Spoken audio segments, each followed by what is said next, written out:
jersey number that is banned in the NBA. The only number you're not allowed to use. No? Other than retired numbers, obviously. 0? No, there's 0. There's 00. 99? What? 69.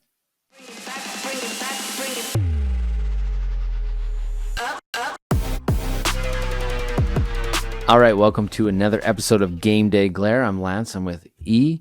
This is the podcast for sports videographers. How you doing, E? Very well, very well. A bit sad because, it's the end of not of an era, but of a season. So sad and tired. That's how I feel. That's it. Well, this episode is the end of season 1. E really want to stop on episode 69. A vacation. Vacation, but he wanted to stop on episode 69. I said, let's just push it to 70 because E just gave me a whole backstory how the NBA does not allow players to have the number 69. Yeah, and the number 69 always makes me giggle since I was 8 years old. Exactly. So we're taking a little bit of hiatus. We're going to end season 1 on episode 70, which is this episode. So we're going to reflect. We're going to talk about what's coming up next. We're going to, share some inside numbers with you guys. But we do have to take a little bit of a break because our summer schedule is kind of crazy. I'm convincing E to maybe come on some shoots with me and help me out at one point. I'll mention it later on. But so we're going to take a little hiatus for 4 weeks with no new episodes of Game Day Glare and come back with season 2 even stronger. So that's it. I want to make sure though, first of all, thank you very much to all our listeners. Oh, I was going to say you're welcome. I thought you were talking to me. That's it. He listens to it all the time in his car when he's driving from PWHL jersey drafts to home and stuff. But anyway, I mean, this podcast started off with 2 guys just sharing their conversation. E and I geek out all the time. Every time we talk, we talk about a lot of other things except for sports videography, but we always seem to come back to sports videography. So we're happy that we were able to share some of our stories, some of our insight with all you listeners. Same. No, it's been. I say this all the time, but to me, it's good to have because I'm used to doing videos by myself and not have that feedback, that conversation, all that sort of stuff. So that aspect of it to me is very helpful. If anything, just the what's the word in English? Like just the interaction, the social aspect of it, and enjoy every minute of it. Say the word in French for our Quebec listeners, because we do have a lot of listeners in Montreal, and I'm always learning new French words. Yeah, we do. Oh, nice. Oh ben là, ça change tout. That's it. He's like, finally, I get to speak French. Because that's one thing that I always thought would be a challenge for you. It is. You do all this in English. Like, there's no way I could do all this in French. My French, I get by. I live in Montreal. I get by. But your English is way better than my French. So no, I do ramble a lot though. I use a lot of puns and sometimes I say something with conviction, and then while you're responding, I was like, oh, I messed up that word badly. It's like too late to bring it up. Is that why you always text me and you're like, fix it in post? And I'm like, what's he talking about? So listen, season 1, you know what? Like I said, this podcast started with 2 shooters, and we got to nearly 500,000 plays in under 1 year. In 1 year or 1 season, a little over a year. So that's like 450,000 views across all platforms. Over 7,000 total hours of listening. We are in the top 23% of podcasts, according to Spotify and that. We get 40K views a month on Instagram. So these are, they're milestone numbers for you and I. We don't really know what to measure them up against. Yeah. we're like, oh, great. We got 175,000 views the other month on YouTube Shorts. So we're like, oh, perfect. Can we monetize this? Nope. Not that we know of yet anyway. Well, But we're yeah, having fun. YouTube's is a different beast. Like, cause it's anyway, not no, without getting into the weeds of like YouTube Shorts and stuff. Like, let's like you need millions and millions of views if you're gonna make money with YouTube Shorts. That's for sure. By seeing all these numbers, I know that we're reaching people and then people are enjoying the content. Because the one thing that all the algorithms are showing us is most people listen to the majority of the show. It's not like they just tune in for the first 5 minutes and then back off. Like our listeners are dedicated and they're actually following it through. So thank you so much. And guys, there is something I do have to ask you, because when I do look at all these numbers, please subscribe, because we have repeat listeners that just don't subscribe, I guess because it pops up on your favorites or whatever, and we truly appreciate it. But if you can, please hit the like and subscribe button. This is the first time I'm actually ever saying this on YouTube. E says this once a week on his YouTube channel, but please like and No, I'll subscribe. just put a graphic. Oh, he's put a graphic. This is low budget. I don't make graphics for this. Okay, we have an intro and an outro song. That's the highest we do on this thing. But we do appreciate all your DMs, whether it's on Spotify, YouTube, Instagram. E usually handles all the YouTube stuff because he's the YouTube guy. Spotify, I didn't realize that there was notifications and messages till halfway through the year, so I apologize for being late. And Instagram, I have been getting back to people who DM us, ask us questions. We always try and get back to you guys. Sometimes it takes a little bit of time just because it's one of those things where you read it and you're like, oh, I'll get back to them later, and then you kind of forget.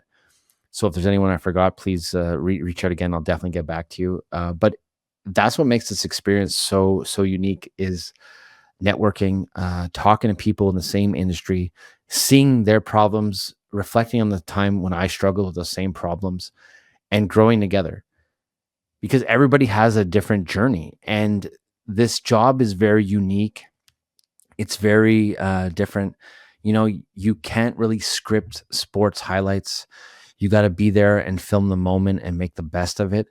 And it is challenging, So I just hope that we are helping you with your challenges and your struggles, and that you feel like, okay, look at these two guys. If they can do it, I could do it too. I was gonna ask actually, like, what's your plan for the next 4 weeks? Do you have anything like, I'm talking like sports videography wise? We can get into your personal life later if you want, but more like, are you planning to upgrade something or change something in your work, in your equipment, and clients? Are you doing anything to like go after new clients? What's your summer plan? So my summer plan is, I am definitely getting some new gear. I do want to get a 32-bit float mic setup. I have the old DJI system. I'm looking to upgrade to a 32-bit float because I do have two cameras going, and my idea is to have two complete camera bags set up. So that's two cameras, two drones, two mic kits, two of everything. So when I do have a second shooter with me, I can hand them off a bag. They don't have to bring their own equipment. I supply everything. So that is my plan, and I am upgrading stuff now. I just upgraded for Father's Day. My wife and my son order from Costco. They got me a wagon, a portable wagon that kind of folds. It holds like 300 pounds. And when I first got this wagon, I was like, I don't need a wagon. Who's going in this wagon? But this piece of equipment has changed my life for videoing, because all my tripods, my bag, everything fits in this wagon. It even has a place for my coffee holder. It even has a little top tray where I can put my phone, my keys, or little things from my pockets. So it was an upgrade that I wasn't looking to get, but it really made my life easier. Equipment wise, except for the mic system, I am looking at getting a new lens, either the 35 to 150 because I don't have it, or I am really debating of the 50 to 150. I just find it's still very pricey. But I have a couple big contracts coming up, and I'm debating on pulling the trigger for it. I'm just not 100% sold yet.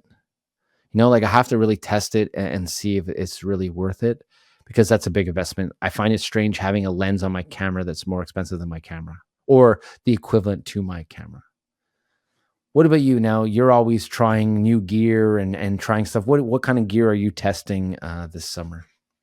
or are we allowed to know, or is it top secret? Because I know sometimes you get stuff and you're like, I can't talk about it yet. No, there's not really any, well, without getting into the brand specifically, because yeah, I don't know how much I can say, but I am testing a monopod at the moment that I'll eventually make a video about. I'm also testing a shotgun microphone that I'll eventually make a video about. But it's been, I had these things forever, to be honest. But it's just that I thought they would make, both of them would make a lot more sense in an outdoors sports like football or soccer type of thing. And that just didn't, there wasn't much football going on until recently.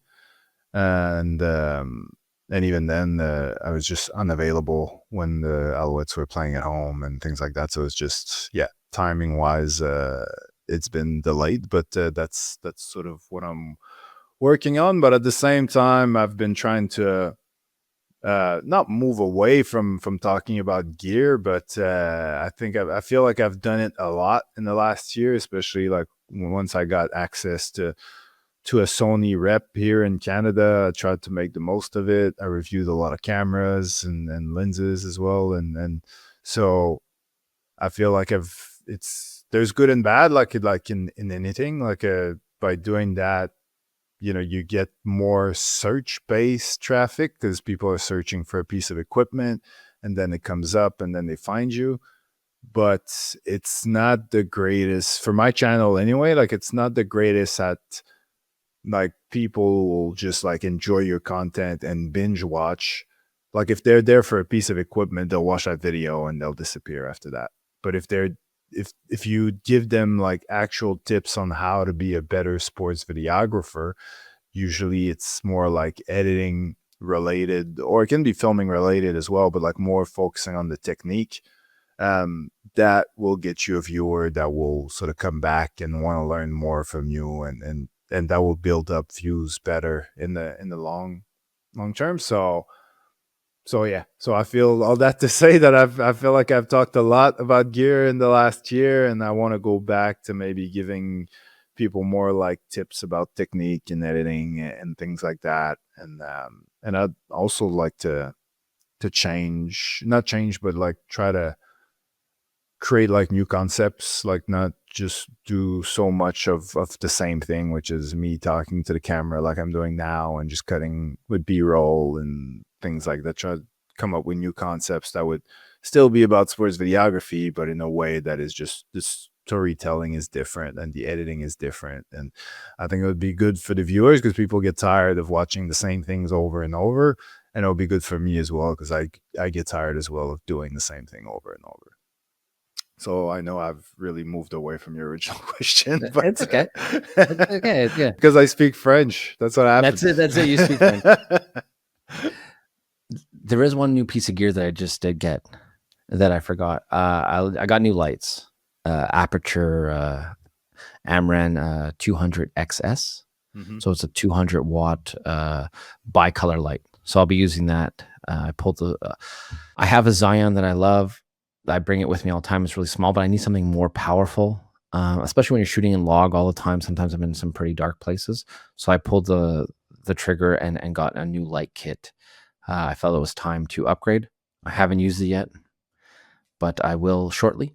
So that's one thing that I will be testing. I just thought about it now because I'm like, what did I order? I knew I ordered something. So I checked out my Amazon history. I'm like, oh yeah, I forgot. I ordered the lights. So Well, one thing I wanted to say as well when you mentioned having two kits so that when you have a second shooter, um, there's like I just said, there's pros and cons and everything. But the con with doing that is that your second shooter uh, not might not be used to work with your equipment. So if you're giving him like a camera that they're not used to work with, it might take them a while to be comfortable with like changing settings on the fly and things like that. They'll always be a bit slower than if they were working with their own camera. So it's always a trade-off where if you get someone that comes in with their own gear, they're much more efficient because they're used to their things. They know where everything is, and boom, boom, boom. But it might be that their camera is not as good as yours, or it just doesn't really cut well because yours looks a certain way and theirs looks different. And when it comes to the editing, it's just a pain. So there's pros and cons in both way of doing things. Ideally, you want someone with their own camera that has the same camera as you. That's the perfect scenario. The biggest con about the whole thing is you have double the amount of footage. So it's more stuff. When you have an extra shooter, you have an extra camera, you have more footage to go through. Because that's a struggle that I'm having. Like I've been doing with my 2 camera setups, sometimes 3 camera setups for corporate stuff and that. And I have so many angles. And so I'll bring it into timeline. I'll sync all the audio and I can go back and forth like multicam edit. But it's a lot more footage. And I've been so busy lately. Like I filled a 5 terabyte hard drive last month. Like it doesn't even make sense. But because of having 3 cameras, filming all this stuff like day after day, shoot. But editing all that, oh my God, it's a nightmare. It's a nightmare. So that's the other thing. But I do like having a backup cam and backup stuff. So that's why as I upgrade in my camera bag, the older stuff goes to the other camera bag. That's kind of what's going on. Yeah. No, that makes sense. Upcoming shoots, projects. I've been like this summer. I'm pretty booked filming a lot of hockey camps. And then by the time they're done, it's going to be September, and then it's back to the Habs, back to starting with the media day, and then rolling into preseason games and the regular season. I do a bit of football. I do a little bit of other outdoor sports. You do, but I do, but I don't really go out and look for those contracts right now because I do have a lot of stuff with corporate stuff. What about you? Are you looking? You're not really looking for anything. You're just kind of focusing on YouTube, and if stuff comes up, you'll take it. Yeah, pretty much. I have like an old contact of mine from Australia from many years ago that just reached out actually recently. He's now in the UK because that's where he's from. That's where he's from originally, and so I might be working with. He basically has his own PR agency, and there's like a rugby team over there that he's looking at. Basically redoing all their videos and stuff. So I might be doing that. This is very early in the process, so it might never happen. But that would be a big contract, which I haven't had like a big sort of contract that goes on for like multiple weeks. Like I haven't really had one of those in a while. So it might happen. But other than that, yeah, it's just more of like business as usual, where I try to grow the YouTube channel. But the YouTube channel is always, because it's my full-time thing, and I think it's the same for other people who just do it as a sideline as well. Like it's not just the time that you spend on the videos, it's the time that you spend on the business behind the videos. So there's a lot of that, like working on, well, first of all, promoting like the stuff that I already sell, or whether it's my digital packs or my consulting services and things like that, but also what's the next thing, whether it's a course or an updated visual effects pack, or like whatever the case may be, like just working on these things and try to build like my portfolio of things that I can offer sports videographers who want to go above just watching a tutorial every week or so. It's a good time for us to like reinvent ourselves and start, we have been doing this for 70 weeks straight. Like this is a long time. And it doesn't feel like it has been. We meet, we probably spend more time talking off cam than we do on camera. And to the point where we're like, shit, we should record that. We should just start record as soon as we go on. We do our little smile and we start, but we don't always. But you're going away. You got a trip coming up. You got some personal stuff coming up. I'm going away too. And so that's why one of the reasons why we are shifting a bit, taking a little bit of time off. We want to still stay creative. We don't want to be stale. We've covered almost every topic that we can think of for right now. I mean, this is an ever evolving job, right? So there's always going to be fresh content, fresh stuff to talk about. But for us right now, we just thought it was a great time to take that break and kind of pause. Do you want to talk about any personal projects, anything like that, E? Since we're always about business, we never really get into the details of your life. Like your neighbors aren't doing construction this summer or anything like that we need to know about? No, it's been really quiet. I'm trying to improve my backyard, but that's about it. It's not much going on in my personal life other than yeah, trying to make the most of the summer. And yeah, really, I'm going to in a few weeks now. I'm going on a holiday in Mexico, so that'll be fun. I've never been, and yeah, that's about it. Like I said, building the business and hopefully coming back stronger than ever. And also, like, cause it has been like I think like YouTube, the like being a YouTuber is kind of hard at the moment because it's YouTube has never been better for people who are just starting, in a sense that it puts your videos in front of people a lot more than it used to. Like YouTube used to be all about, you know, the Tonight Show clips and the Ellen clips and all that sort of stuff. Like you'd see The Rock, you'd see Kevin Hart, you'd see all these people all the time. But for niche, sort of, you know, up and coming YouTubers, if you were like very popular within your niche, you would still get a lot of traffic. But if you're just starting, it was very difficult to get views at the beginning. Anyway, it was definitely like a long game, which it still is, but now they definitely made efforts to, you know, whether it's removing like the downvotes and putting more, making sure that there's always a certain percentage of like smaller channels that appear on your home page and the browsing and options and in searches, not just put the top videos all the time, but put other smaller ones as well. It means that the views are shared a lot more, and which is a great thing for the platform. But it also means, and it's also seasonal as well. Like obviously, summer is not the best time for YouTube, but like it means like people like me, I'm not getting as many views as I used to. I'm not getting as much money as I used to. I'm not getting as many subscribers as I used to.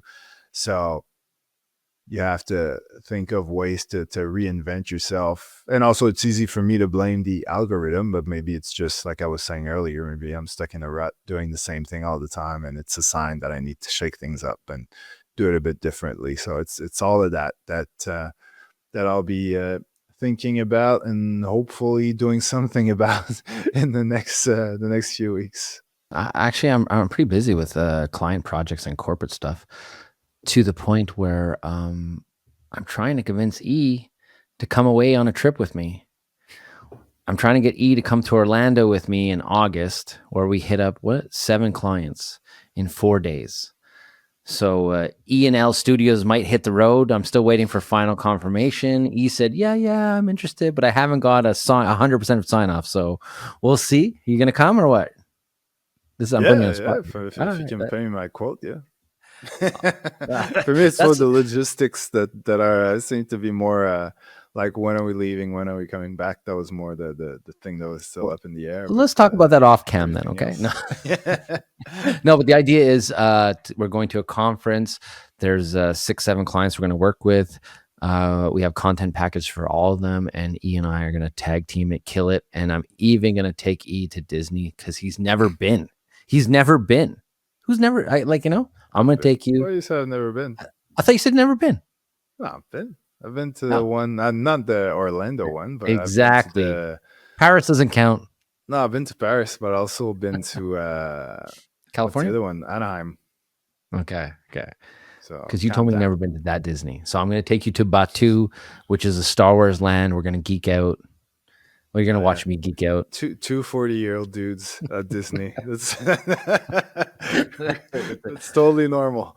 We'll hit up the beach a bit too. Okay. Well, it's not going to be all work, 4 full days of work. But anyway, that's the idea is E&L Studios hits the road, Game Day Glare on the road. Maybe I can convince E to start season 2 down there while we're away, because it'll be the mid-August. We'll be coming back early September, 4 weeks hiatus, right?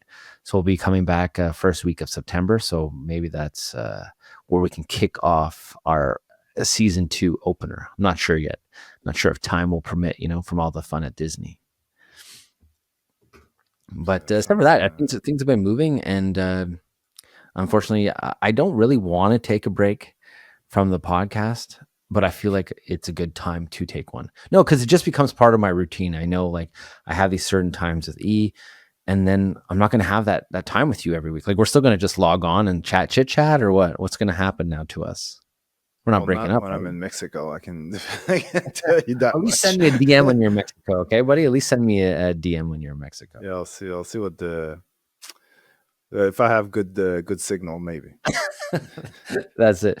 Now, season 2, we want to know like what you guys want to talk about, what you guys want to, who you want to see. We do have some guests lined up. We are working on some things that we didn't touch in season 1, but we really need to hear from you guys, the listeners, because we're here for you. We're doing this. We want to help people. We want to help people grow.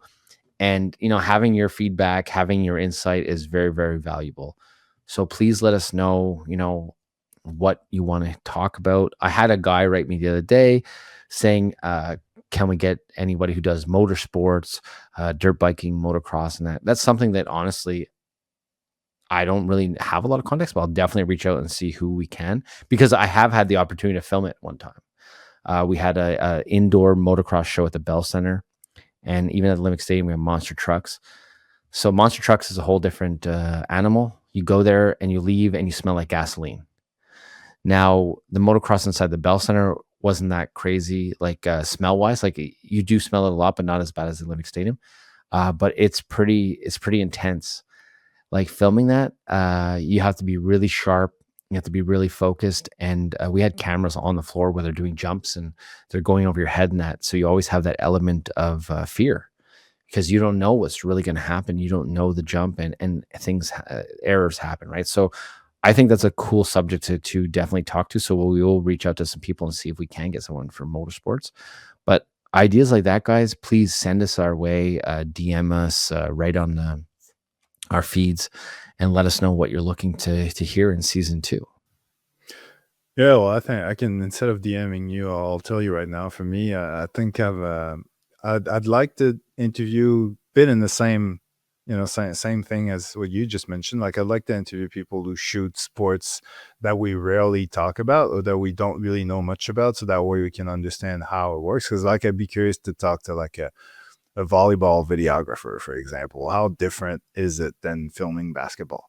I'd like to talk to like someone who like motor sports is one, but also like just pure racing or cycling. Like, how do you tell the story of a race when you're, you obviously, you're not in a helicopter? Like, how does that work? How do you plan your shots? How do you move around? And like, so all these different things that are quite popular, but not necessarily in the sports videography world, which is weird because, they get filmed just as much. They're just not mainstream, right? It's not like we Yeah, always think of the exactly. big 4 sports, basically. Exactly. But I'm sure there's just as many cameras at a big race that there's at a basketball game. And I would So, just like to put it out there that if there is anyone who does volleyball, E and I will volunteer to do women's beach volleyball. We will definitely show up and film for you if you have contacts in that. Because like some of these girls in their outfits, it's like, wow. well, volleyball it's a very interesting sport for uniforms, because even indoors, it's a very I don't really like. I'm not complaining, but like I don't really understand why it needs to be so short and tight for a sport that doesn't require any different movements than many other sports. I know. Anyway, hot No take. complaints though. No complaints. But yeah, golf is another one. Like, there's a lot of sports like that I've never actually filmed, and I'd love to talk to someone who does and explains how it works and how different it is from other sports. So yeah, if there are people out there that do film sports that they feel are underrepresented, I would love to talk to them. Even like wrestling and all these other like combat sports. Yeah, that's, to me, that's very that's fascinating. You know what I like for season 2 also is I like to have a couple listeners on and have them share their stories and walk through their process and how they're some people are new, some people are more experts, and see what it's like for them. Because every videographer's journey is different. And it's nice to get other people's perspective. So if you're interested in being on the show and you have a unique story or a unique sport that you do, reach out and we'll organize it to have you on. And I mean, this whole thing is about sharing and making connections, and we're all about that. So yeah, reach out and let us know if you're interested, and we'll definitely have you on for season 2. Sounds good. That's it. When's my vacation starting? That's it. Your vacation starts in 2 minutes. First of all, I just want to thank everyone again for all the listens, for all the attention, for all the likes, the DMs, everything. I mean, without you guys, the listeners, we don't have a show. So I just want to thank you guys for listening. And I guess that's it for season 1 of Game Day Glitter. See ya.